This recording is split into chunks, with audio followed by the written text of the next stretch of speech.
Hey guys, welcome back to Random Willie Reptiles. Today I just been wanting to cover a topic.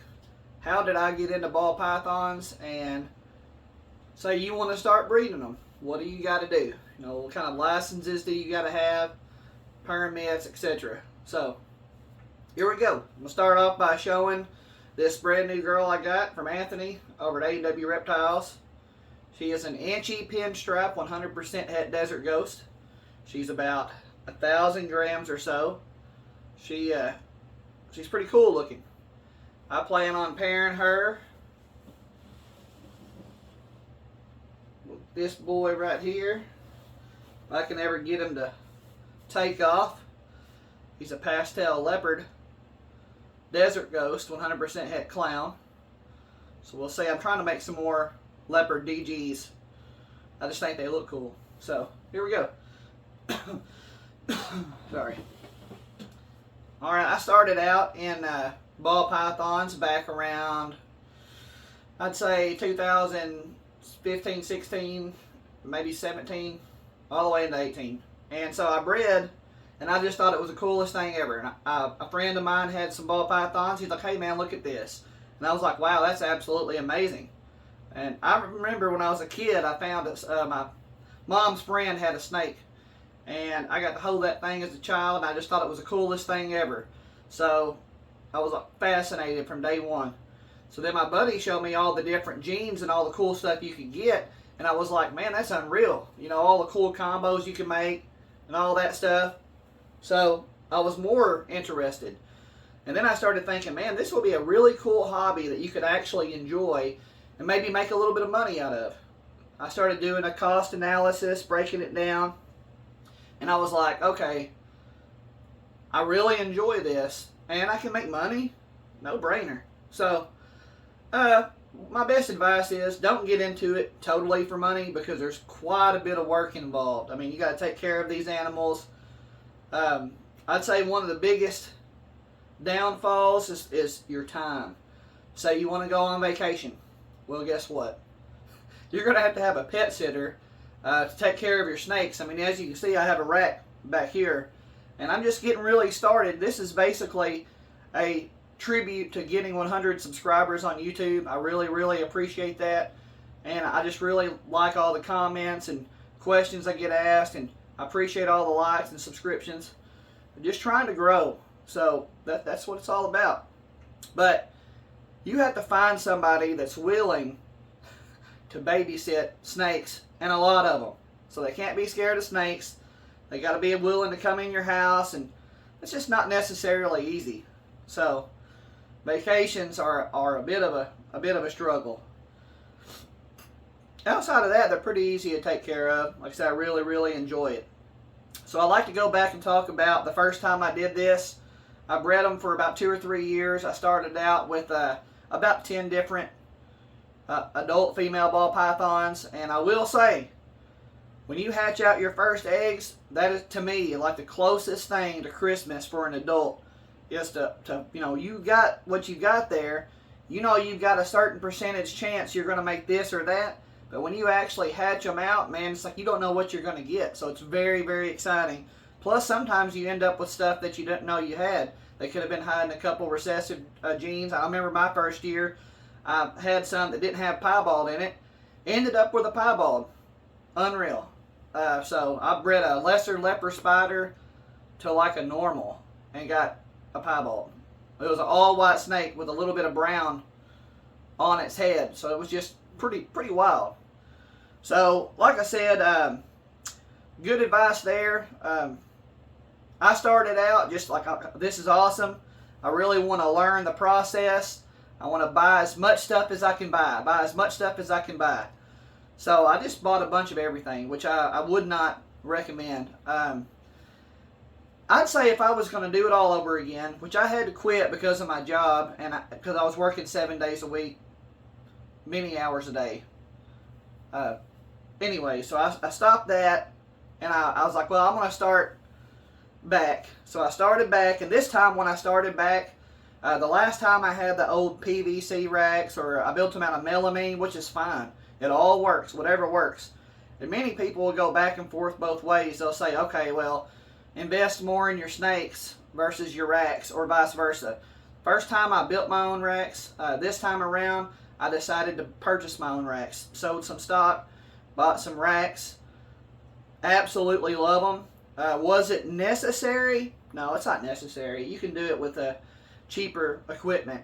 But I just thought, okay, I'm going to do it for real this time. It's a hobby that I really enjoy, and I just want to be successful at it. So I just spent the extra money, purchased the stuff, and happy I did. I really enjoy this equipment.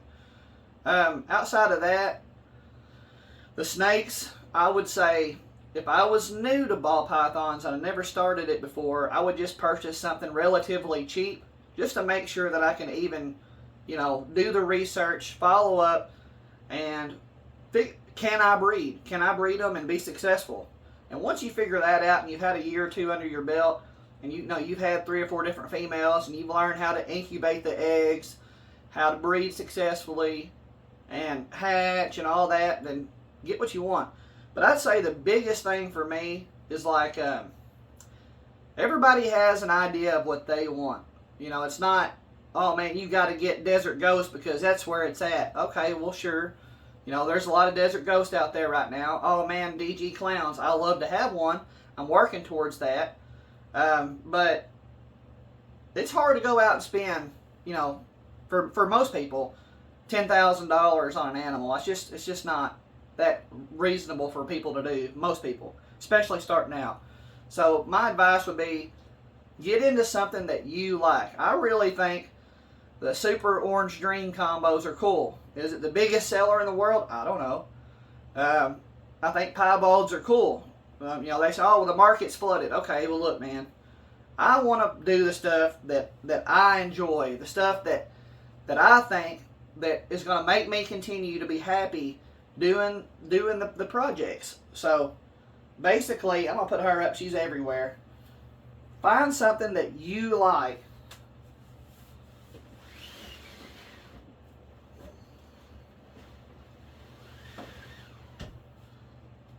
I'll show you some more pieballs if I can get them out of here.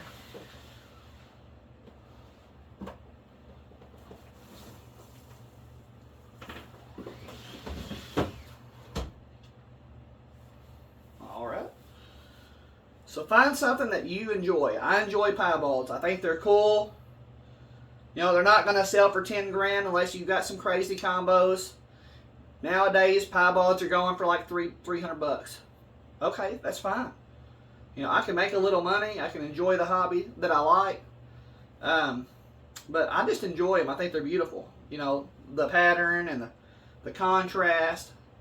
So that's just kind of what I'm doing, man. I'm just kind of, I pick out the combinations that I think are cool. So like I picked this girl out.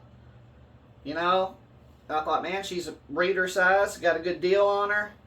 And good deal doesn't always mean good, because you got to be careful, because you don't want to get somebody else's problem when it comes to diseases and whatnot. But been lucky so far. Basically, what I'm saying is, don't flood yourself with animals that you don't know what you're doing, or you may have a hard time getting rid of, because that definitely doesn't help anything. What else? All right, outside of that, let's talk about business licenses. Got a question today. Do I need a business license? I would say yeah. If you're going to sell, you almost got to have a business license. I know in my state, everybody's state is different. But in my state, if I sell less than $3,000 worth of stuff, I'm not required to have a business license. However, anything more than that, in the state of Tennessee, you have to have what's called a minimalist business license. And it's weird because they do it in like levels. So this level for me is if you make between $3,000 and $100,000, you're required to have a business license.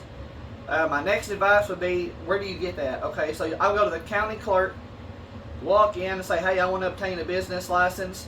Mine was $15, believe it or not, 15 bucks. They're going to ask you what you want to do and what your intentions are. So I told them, hey, look, I breed some rats, I sell some rats. I produce snakes, and I like to sell some snakes. I don't go to shows yet, but I'd like to. So what all do I need? And they'll tell you, okay, well, you're going to get a business license for producing animals to sell, or resell or sell. That's kind of what they called it.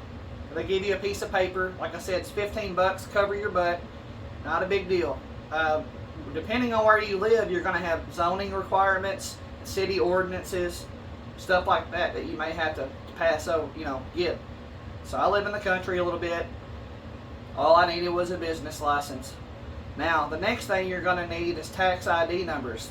Sit down with a really, really good CPA, and they're going to tell you what tax ID number you got to have. So my thing is, I live real close to Kentucky.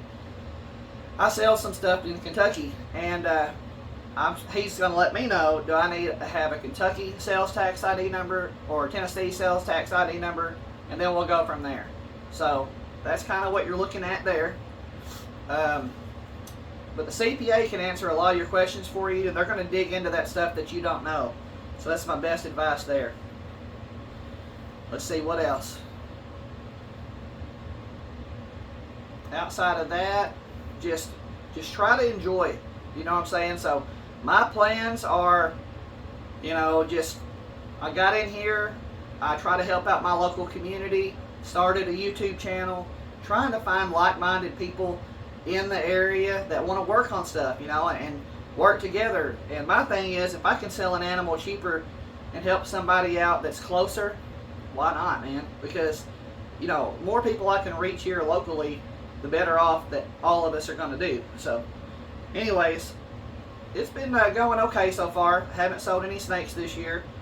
Have one for sale, but really, I started out just breeding.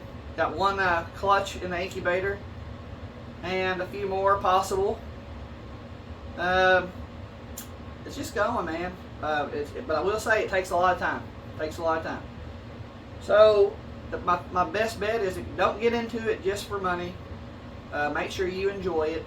Yes, the money can be good. If you look at some of these people that produce millions of dollars of snakes a year, they can do really well. However, when you're new, it's harder to sell animals, especially the high-end stuff, because they're like, who's this guy? What's he from? Is this stuff, good, or does it have any sickness? So you just got to start slow. Get your name out there. Start out locally. Then, put your stuff on Morph Market. Work your way up. And eventually, you'll get there. So my plans were to have 3 or 4 clutches this year. I got one for sure. A couple girls that I thought were going to go. It's a male. It's a girl here I thought was going to go. She seemed like she had, when we palpated her, a buddy of mine helped me palpate her. This one too, we thought that they had big follicles, like they weren't gonna have eggs just yet. More so, we thought that they were going to need to be bred again. So that's what we did. We paired them again. They locked up. Paired this girl, Inchy Spider, possible orange dream het clown, to this pastel banana clown,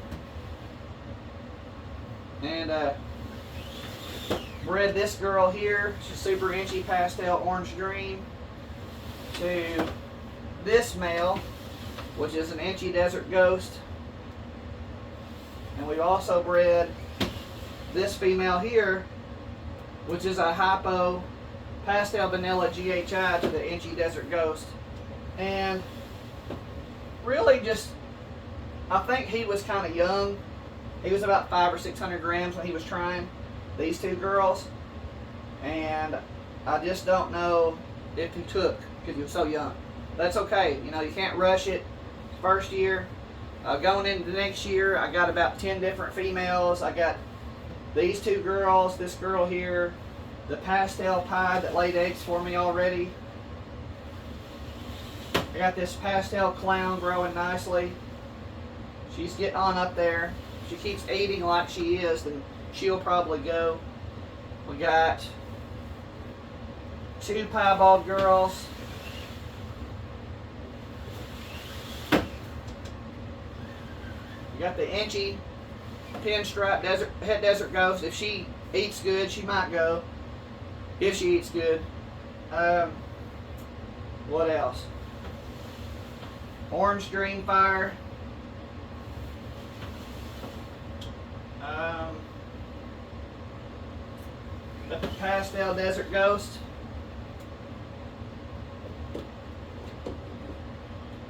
If she eats good, she might go. She's still a little on the small side. She's probably approaching 1,100 grams. And then this girl here is one of my favorites. If she'll eat good, she's a Black Pastel OD Fire. Still a little on the small side. She might go late, or it might be next year. That's okay, no rush. I got a normal het pied right here. She's a big girl. And then I got Cinnamon Spot Nose Yellow Belly. I just thought she looked cool. So I was like, hey man, that's cool, you know. And that's just some cool stuff, you know. Like I said, it's stuff I enjoy. Stuff I enjoy working with. Of course, I got to show off this boy right here. He's one of my favorites. He's a Orange Dream Spot Nose Clown. One of my favorites. Big plans for him. So I'm trying to decide. If y'all can comment down below and help me out. I have the 2 piebald girls here. And I tried to decide, okay, is it better? Because I'd like to have some clown pieds. I'd like to have, and I'm trying to decide. Do I want to breed the clown pied or the clown spot nose, Orange Dream Spot Nose Clown to the piebalds and make some double hets? Or do I want to breed the Desert Ghost stuff to the piebalds, make double hets that way? Or do I just want to pick up a piebald male and just make piebalds where maybe I could sell a few and purchase a clown pied male for next year? So I haven't really decided which way to go, but I know that you have a couple different options. You know, clown pieds are about $2 grand, $1,500, $2,000. If you get one that's got a few genes, you could be looking to $4,000. You can always breed your way there, but it takes a lot of time. So my question for everybody, should I make double hets, take the long route, or buy a male piebald, and I got 2 or 3 piebald girls there, make piebalds, and then sell those to purchase something and work my way up into something nicer? So that's the question. So y'all help me out, comment in the comments. So I hope you guys like what I got for you. I really appreciate the 100 subscribers that I picked up. Trying to make as many videos as I can. You know, this is a hobby, but also work. So, you know, you got to take care of your family. So, yeah, everything's going good. Please like, comment, subscribe. Let me know if I can answer any other questions. I'll be glad to do so. I really appreciate you watching Random Willie Reptiles. You have a great day.